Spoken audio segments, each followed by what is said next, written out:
Lucky Marwat में दहशतगर्दी से मुतासरा स्कूल 8 साल के बाद बहाल कर दिया गया। गवर्नमेंट गर्ल्स हाई स्कूल 2017 में बंद किया गया था। हम बात करते हैं डॉन न्यूज़ के रिपोर्टर अब्दुल हकीम मोहम्मद से। अब्दुल हकीम, बताइएगा इस बारे में।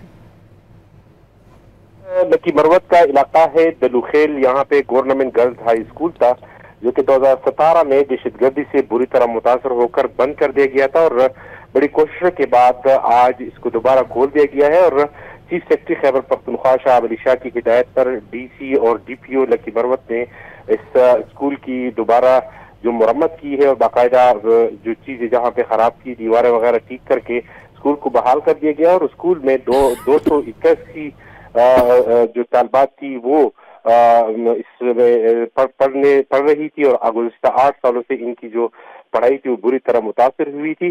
तमाम आज स्कूल दोबारा बहाल हुई और इलाका मकीन और इलाका जो मशरान थे वो भी इस मौके पर मौजूद थे। इफ्तिताह कर लिया गया और इलाका मकीन और मशरान ने जो मकामी इंतजामिया है, चीफ सेक्रेटरी है, उनका शुक्रिया अदा किया कि स्कूल दोबारा खुल गया। जबकि जो तालबात थे वो उनके चेहरों पर भी खुशी के लहर जो है वो दौड़ी और स्कूल में बाकायदा क्लासेस का आगाज कर दिया गया है। जी, आप हमें अपडेट कर रहे थे।